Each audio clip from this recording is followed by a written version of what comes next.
Na ir štai mes prisartiname prie įspūdingos vietos, kur vyksta iškasinėjimai archeologiniai. Ir čia štai matome mūsų komandą. Komanda A geriausia. Ir jie iš tikrųjų kasa nuo pat ryto ir tai yra labai didelis radinys. Ir tai yra be galo didelis radinys. Ir mes be invalido Eugenijos mes nieko nepadarytumėm. Tik pažiūrėkite, kokie kasimai, kokia technika. Bet tai kokia technika nuostabi. O štai gelbėtas laivavedys. Štai. Ir štai įtara. Atsiprašau, ar galite pakomentuoti šitą radinį? Kas čia yra?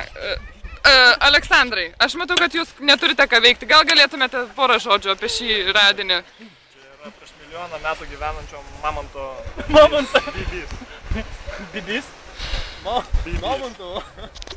Jūs įsivaizduojate, jūs dar toką nematėte.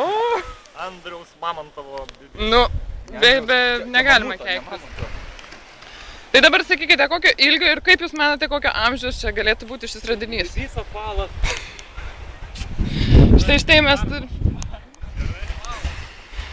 Ir štai jis yra didžiulis. Ir tai galas tik tais matosi. Yra 15 metrų 33 centimetrai. Kaip jūs manote, kas galėjo ištverti tokį... Ar tai tiesa?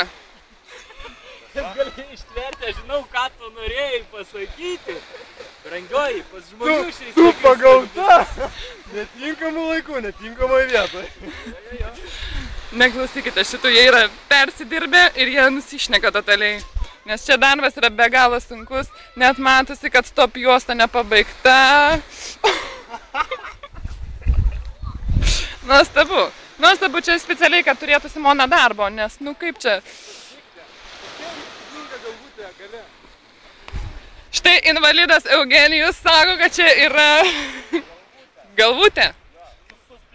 Kovinė galvutė.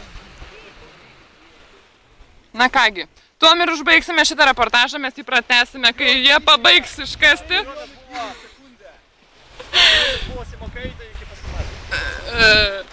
Čia buvo tiesioginė transliacija, kaip visada iš Lebartų 2, Melnragės 2, kapinių kasinėjimo archeologinių. Laukite, tęsime.